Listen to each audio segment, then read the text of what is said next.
Varicose వ్యాధితో బాధపడుతున్నారంట. తక్కువ ఖర్చుతో ట్రీట్మెంట్ కావాలి అనుకుంటే ఎవిస్ హాస్పిటల్ని సంప్రదించండి. నమస్కారం. పంచతంత్రంలోని రకరకాల కథలు చెప్పుకుంటున్నాం. ఇవాళ ఒక ప్రత్యేకమైన కథ చెప్తాం. వల్మీకోదరస్థ సర్ప కథ. వల్మీకము ఉదరము అంటే పుట్టలోను పొట్టలోను ఉన్న పాముల కథ అన్నమాట. సాధారణంగా వ్యక్తులు ఏం చేస్తారంటే ఏదైనా పోట్లాడుకున్నారనుకోండి, ఒకళ్ళ రహస్యాలు ఒకళ్ళు బయట పెట్టేస్తారు. నువ్వు అప్పుడు అలా చేయలేదా అని వాళ్ళు, నువ్వు ఇప్పుడు ఎలా చేసావు నాకు తెలుసులే, మీ ఇంట్లో ఉన్న వస్తువు ఎలా వచ్చిందో, ఇలా మాట్లాడుకుంటారు. పోట్లాట వచ్చినప్పుడు సంయమనంగా ఉండటం నేర్చుకోకపోతే తమ రహస్యాలు ఒకళ్ళ రహస్యాలు ఒకళ్ళు బయట వేసేసుకుంటారని చెప్పడానికి ఉదాహరణగా ఈ కథని చెప్పారు. అయితే ఇందులో ఇంకొక వేరే పాయింట్ ఉంటుంది. కథ తర్వాత మళ్ళీ చెప్పుకుందాం. పూర్వం ఒక రాజుగారికి ఒక కుమారుడు కలిగాడు. ఈ కుమారుడు పుట్టినప్పటి నుంచి పారసైట్స్ తోటి బాధపడేవాడు. అతని పొట్టలో పాములు ఉండేవి పాపం. అయితే విపరీతమైన ఆకలి, ఆహారం తీసుకున్నా కూడా ఎప్పుడు వాంతులు మోషన్స్ అలా అయిపోయి బక్క చిక్కిపోయి ఎప్పుడు కడుపులో నొప్పితోటే ఉండేవాడు. అవేవో 2 పాములో ఏమిటో అనుకునేవాళ్ళు. మనం చెప్పుకుంటాం, మన దగ్గర పాములు ఉంటాయి, ఎలికిపాము అంటారు. ఎలికిపాములు 2 ఉంటాయంటారు. ఈ వైద్యులు పిల్లాడికి కొంచెం 13-14 సంవత్సరాలు వచ్చాక తెలుసుకున్నారు ఇతని పొట్టలో ఒక పాము ఉందని. ఆ పొట్టలో ఉన్న పారసైట్ వల్ల ఈ పిల్లవాడు రెక్కొని బలంగా అవటం లేదని చెప్పి అనేవాళ్ళు. సన్నగా పొడుగ్గా బాగానే ఉండేవాడు, చక్కగా కన్ను ముక్కు తీరు, రాజుగారి అబ్బాయి కదా, ముచ్చటగా ఉండేవాడు. కానీ పిల్లవాడు ఎప్పుడు అనారోగ్యంతో, కడుపులో నొప్పితో, మోషన్స్తో అట్లా బాధపడుతూ ఉండేవాడు. వాడికి ఒక 22-23 సంవత్సరాలు వచ్చాక వాడికి ఇంట్లో ఉండాలంటే విసుగు పుట్టింది. ఉండలేకపోయాడు. ఎప్పుడు మందులు వైద్యాలు, అమ్మా నాన్న బాధపడ్డాలు, వచ్చిన వాళ్ళంతా పరామర్శించటాలు చాలా విసుగ్గా ఉండి అతను నేను ఇంట్లో ఉండనని ఏదో రాజ్యానికి బయటికి వెళ్ళిపోయి ఏదో ఒక వేరే రాజ్యంలో ఒక దేవళం, పాతపడిపోయిన పురాతనమైన ఒక దేవళం ఉంటే ఆ దేవళంలో ఉండి ఆ రాజ్యంలో తిరుగుతూ ఉండేవాడు. కడుపులో నొప్పిగా ఉంటే బాధపడేవాడు. ఆహారం దొరికినప్పుడు తింటూ ఒక దేశద్రిమ్మరిలాగా ఉండిపోయాడనమాట. అయితే ఈ రాజకుమారుడు ఏ ఊరైతే వచ్చాడో ఆ ఊరి రాజుగారికి 2 ఆడపిల్లలు ఉన్నారు. రాజుగారి అమ్మాయిలు, 2 మంచి పిల్లలు, బుద్ధిమంతులు. అయితే ఆ రోజట ఒకరోజు రాజుగారికి పుట్టినరోజు. అమ్మాయిలు 2 చక్కగా పొద్దున్నే తయారై వచ్చి తండ్రిని విష్ చేయడానికి వచ్చారు. బర్త్డే విషెస్ చెప్తాం కదా మనం, అట్లా వస్తే పెద్ద అమ్మాయింది, ఓ రాజా నీకు జయముగాక, నీ కీర్తి ఆచంద్ర తారార్కము ఉండుగాక, నీ రాజ్యం ఇంకా విస్తరించుగాక, నీకు జయముగాక అని ఇట్లా మంచి మాటలతో హెయిల్ ద కింగ్ అంటాం అలాగా చెప్పిందనమాట. రెండో పాప ఏమంది, రెండో అమ్మాయి, పుట్టినరోజు శుభాకాంక్షలు నాన్న అని నీ కర్మ ఫలితాన్ని అనుభవించు అని చెప్పింది. ఈ కర్మ ఫలితాన్ని అనుభవించడం, అంతకుముందు అమ్మాయి భగవద్గీత చదువుకుంటోంది.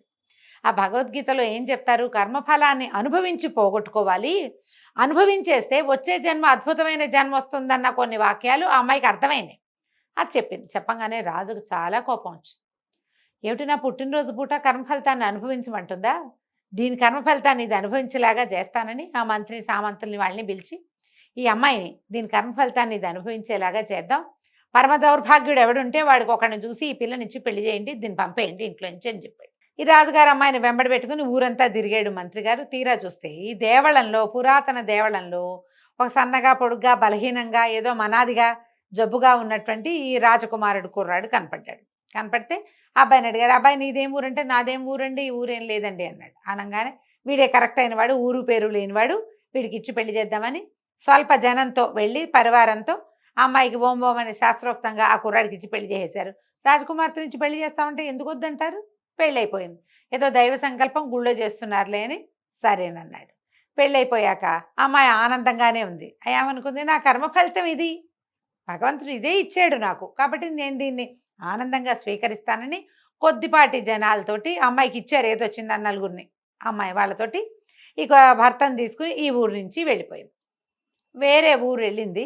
ఒక చెరువు పక్కన చక్కగా ఖాళీ స్థలము, ఒక పాత దేవళము ఉంటే ఆ ఖాళీ స్థలంలో ఒక చిన్న డేరా లాంటిది వేయించుకుని భర్తను అక్కడ కూర్చోబెట్టి, ఏమంటే ఊళ్ళోకి వెళ్ళి నేను సరుకులు పట్టుకొస్తానని ఆ అమ్మాయి కాస్త ఊళ్ళోకి వెళ్ళి సామాన్లు అవి తెచ్చుకుని వస్తూ ఉంటే అమ్మాయికి ఒక విచిత్రమైన దృశ్యం కనపడింది. ఏమట, ఈ రాజకుమారుడు బాగా నిద్ర వచ్చి బయట గాలేస్తోందని ఓ పుట్ట పక్కన పడుకున్నాడు. ఆ చెరువు పక్కనే ఓ పుట్ట ఉంది.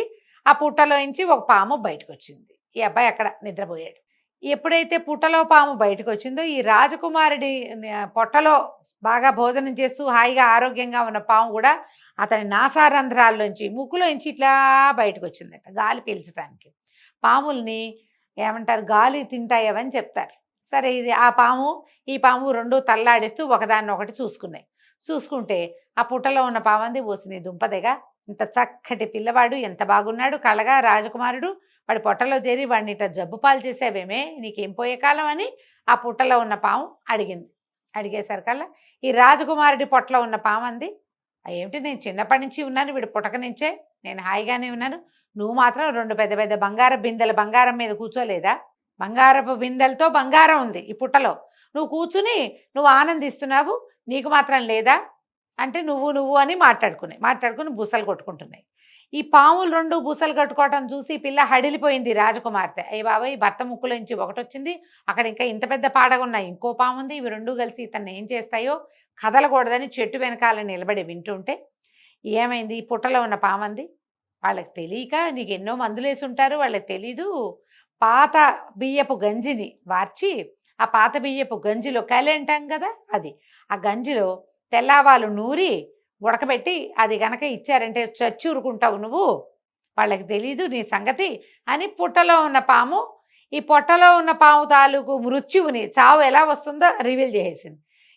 వీడి ముక్కులోంచి బయటకు వచ్చింది కదా, అది మాత్రం ఎందుకు ఊరుకుంటుంది, అదేమందంటే, ఆ జనాలకు తెలియక కానీ నీ పుట్టలో వేడివేడి నీళ్లు కానీ వేడివేడి నూనె కానీ పోసారంటే కాలేది, చచ్చి ఊరుకుంటావు నువ్వు, ఆ బంగారం అంతా బయటకు వస్తుంది, హాయిగా అనుభవిస్తారు, జనాలకు తెలియక ఇట్లా చేశారు, నిన్ను వదిలిపెట్టేశారు అంటే రెండు బుస్సులు ఆడుకున్నాయి.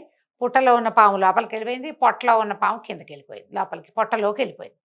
ఈ అమ్మాయి ఏం చేసింది, మళ్ళీ బజార్ వెళ్ళి చక్కగా ఒక పెద్ద బాణలి, ఒక పేద డబ్బాడు నూనె పట్టుకొచ్చి తెచ్చుకుంది. దాంతోపాటుగా పాత బియ్యం ఎక్కడున్నాయో వెతికి, తెల్లవాళ్ళు కూడా వెతుక్కుని అవి నూరడానికి ఒక రోలు కూడా పుచ్చుకుని అన్ని సామాన్లు ఒక పండివాడితో మోయించుకుని తీసుకొచ్చి అక్కడ పెట్టి భర్తకి చెప్పింది, ఏమండి గంజి కాసిస్తాను తాగుదురుగాని అని చెప్పి చక్కగా ఆ పాత బియ్యాన్ని పొయ్యి మీద పెట్టి బియ్యం గడిగటం, చెరువు ఉందిగా పక్కనే, బియ్యం గడిగింది, ఒక కుండలో శుభ్రంగా నీళ్ళు పోసింది, పొయ్యి మీద పెట్టింది, బాగా అన్నం కొత్త అలా ఉడికాక అన్నపు గంజి వార్చి ఈ తెల్లవాళ్ళని రోలు తెచ్చిందిగా అందులో నున్నగా నూరేసేసి మెత్తగా ఆవాలు అందులో కలిపింది, ఆ గంజి కుండని ఎత్తి పొయ్యి మీద పెట్టింది, బాగా ఉడికాక భర్తకి చెప్పింది, ఇది చాలా మంచిదండి, మీ కడుపులో నొప్పి తగ్గుతుంటే ఊళ్ళో వైద్యుడు చెప్పాడని భర్తతో మొత్తం గంజి అంతా తాగిచ్చేసరికి అలా తాగిన కాసేపటికి ఇతను ఏమీ కడుపులో నొప్పి వస్తుంది, నేను బాత్రూమ్కి వెళ్ళాలని చెప్పాడు.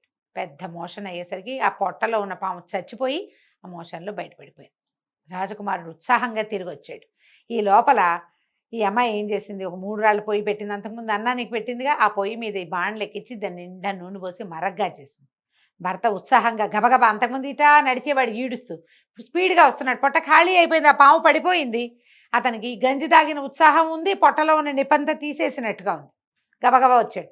రాగానే అమ్మాయింది, ఇక ఇది పట్టుకోండి బాణలి, ఈ పొట్టలో పోద్దామని చెప్పి ఆ అమ్మాయి ఏది చెప్తే అది వింటున్నాడు అతను.